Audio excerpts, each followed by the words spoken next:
বাড়িতে খুঁজে দেখছে মাত্র 2টি খেজুর আছে। খেজুর 2টা এনে ওই মেয়েটার হাতে দিল। আর মেয়েটা যখনই খেজুরটা পেল তো ও তখন দোয়া দিচ্ছে আম্মা জান আয়েশাকে। কি দোয়া? আল্লাহ যেন তোমাকে কবরে আযাব থেকে মুক্তি দান করে, আল্লাহ যেন তোমাকে কবরের আযাব থেকে মুক্তি দান করে। এই দোয়াটি যখন দিল আম্মা জান আয়েশা বলছে আমি অবাক হয়ে গেলাম, তাহলে কি কবরে আযাব হবে নাকি? বিশ্ব নবীকে আমি জিজ্ঞেস করব আসুক। কিছুক্ষণ পরে নবীজি বাড়িতে আসলেন। আম্মা জান আয়েশা বললেন ইয়া রাসূলুল্লাহ, কবরে কি আযাব হবে নাকি? বিশ্ব নবী বললেন আযাবাল কবরে হাক্কুন, কবরের আযাব হচ্ছে সত্য সত্য। আয়েশা রে, কবরের আযাব হচ্ছে বড় সত্য কথা।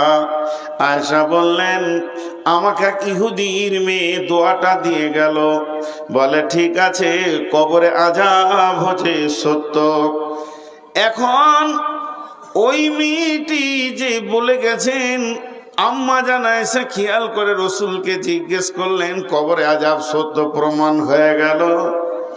আম্মা জান আয়েশা বলছেন আমি যেন কানটাকে খরস্রোত করে রাখতাম, কানটাকে একদম একদম সিবিআইয়ের মতো করে রাখতাম। বিশ্ব নবী যখন বাড়িতে নামাজ পড়তেন আমি এমন একটা সালাত দেখিনি, বিশ্ব নবী এমন একটা নামাজ পড়েননি যে নামাজের শেষে কবরের আযাব থেকে আল্লাহর কাছে পানা চাইনি। বন্ধুরা আমার, এর জন্য আল্লাহর নবী আমাদেরকে একটা দোয়া শিখিয়ে দিয়ে চলে গেছেন, আল্লাহুম্মা ইন্নী আউযু বিকা মিন আযাবিল কবরি ওয়া আউযু বিকা মিন ফিতনাতিল মাসিহিদ দাজ্জালি। কবরের আযাব কত মজবুত বন্ধুরে, আল্লাহর নবী শিখিয়ে দিয়ে চলে গেছেন। কবরের আযাব ঝগড়া করতে গেলে অনেকক্ষণ করা যায়, কেউ নাই গো, একজনও নাই, তুমি এসো, উঠে এসো, আমার ওই ঘরটা খুলো, আমার জ্যাকেটটা নিয়ে এসো, খুব ঠান্ডা লাগছে। ওই যে ওই টিনের দরজাটা, জ্যাকেট পাঠাবে পাঠাবে। তো কবরের আযাব হলো বড় সত্য। এটাকে আবার তালা লাগিয়ে আনবে। কবরে আযাব কত কঠিন। এখন একটা ছোট্ট তর্ক বেঈমানরা মানুষের ব্রেনকে খেয়ে নেয়।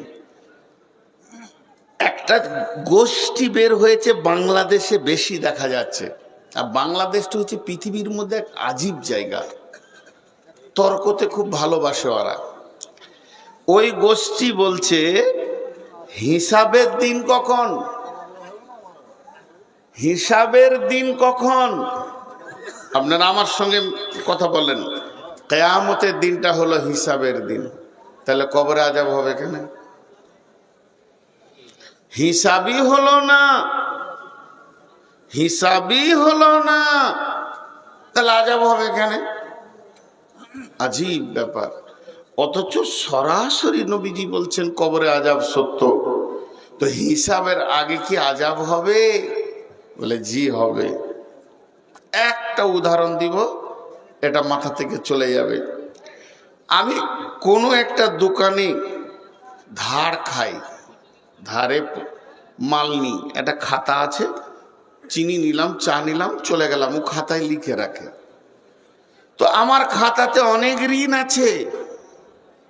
তো হঠাৎ আমি ওই ব্যক্তিকে বলছি, দোকানদারকে, ভাই খায়রুল, বলে কি হলো? বলে একবার হিসাবটা বসলে হতো না? কত কি হলো দেখি, কতটা ভেজাল হলো আর কত আমি ঋণের বোঝা বইলেই বেড়াবো। তো খায়রুল আমাকে তোকে বলছে এমন কেন করছেন জি? আর লেন না, আপনি খান, আপনার কাছে পয়সা কে চেয়েছে? আমি আইডিয়া করছি বর্তমান মূল্য দর হিসেবে কিছু না হলো 50,000 হয়ে গেছে। তো আমি করলাম কি, ও আমাকে বলছে যে এটা মাস চলছে জানুয়ারি, ফেব্রুয়ারি, মার্চ, রোজাটা পার করে এপ্রিলে বসে হিসাব করব, আপনি খেয়ে যান। তা আমি করলাম কি, আচ্ছা ঠিক আছে, এই আমার কাছে 40,000 টাকা আছে, এটা জমা করে নাও আজকে ডেটে। গুনাহ হবে? জোরে বলেন গুনাহ হবে? আর হ্যাঁ না বলে না গুনাহ হবে? যেদিন আমার হিসাব হবে সেই দিন আমাকে টাকা কম লাগবে না বেশি লাগবে? কম লাগবে। তো কবরে আযাব এরকম। বন্ধুরা আমার, কবরে আযাব যখন শুরু হয়ে যাবে, যেদিন কিয়ামত হবে, যেদিন আপনার হিসাব চলবে, সেদিন কবরের আযাবটাও মাইনাস হবে। আমার গোনা যা ছিল তার থেকে মাইনাস হয়ে যাবে। কবরে আযাব এমন একটা জিনিস, অগ্রিম জমা করার মতো। বন্ধু আমার গোনা মাফ হবে, শুধু তাই নয়, এমনও ব্যক্তি আছে কবরে আযাবই তার গুনাহটা শেষ হয়ে যাবে। কিয়ামতের মাঠে যখন উঠবে, গুনাহবিহীন উঠবে।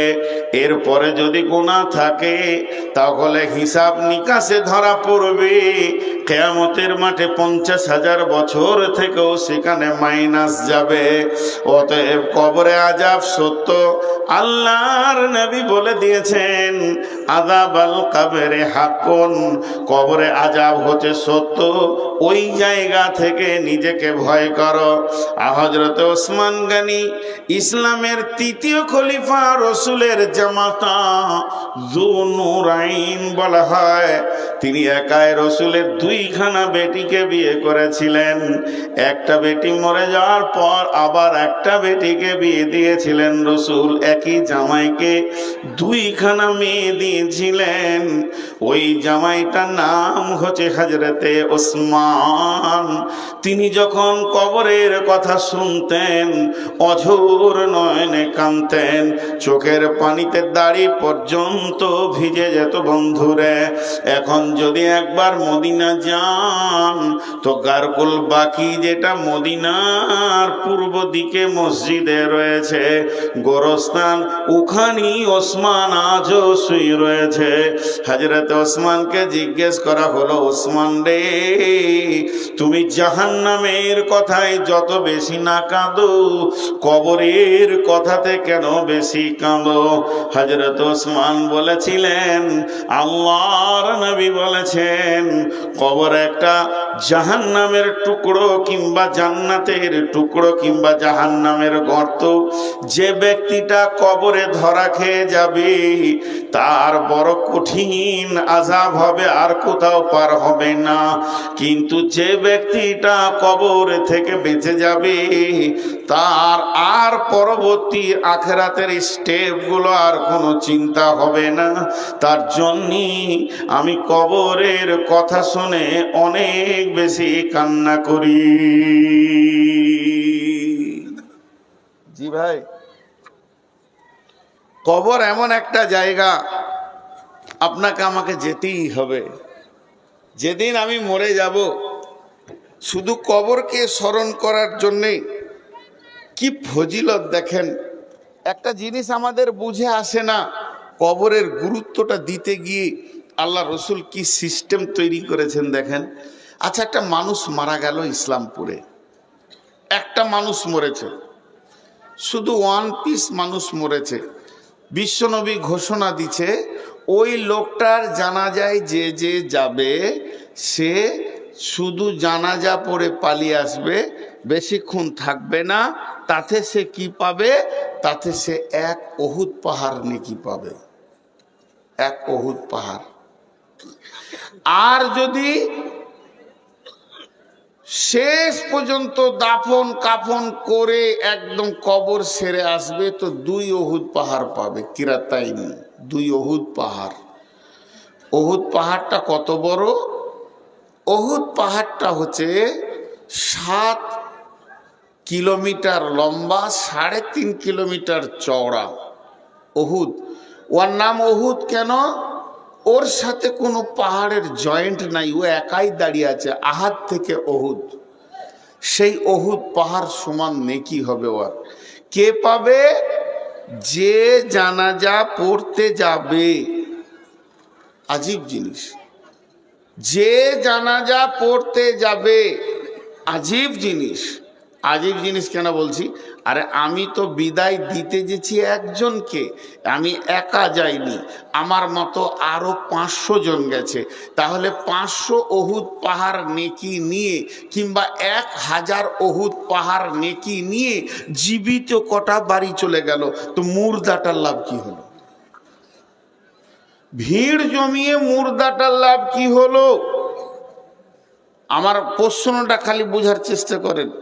যদি আল্লাহ রসুল বলতেন যে যটা লোক যাবে তো অহুদ পাহাড় নেকি ওই মুর্দাটা পাবে, তাহলে ভাড়া করে লোক আনতাম। আমার বাপ মরেছে, আমি 2-4 গাঁ ঘুরে ভাড়া করে লোক নিয়ে আসতাম।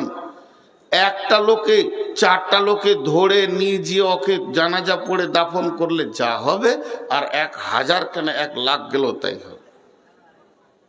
চলেন, লাভ একে কেন বেশি দিচ্ছে জীবিতকে? জীবিতর কি আছে ওখানে? বন্ধু একটু বুঝেন। আর একটা প্রশ্ন ছোট করে এর মাঝে করি। বুড়া মানুষকে এখানে ভিতর থেকে কোরআন শরীফের আওয়াজ আসছে, সূরা মুলকের আওয়াজ আসছে, সূরা ইয়াসিনের আওয়াজ আসছে। আল্লাহ তাআলা অনেক নেকি পেলি বলে বলছে মইনুল রে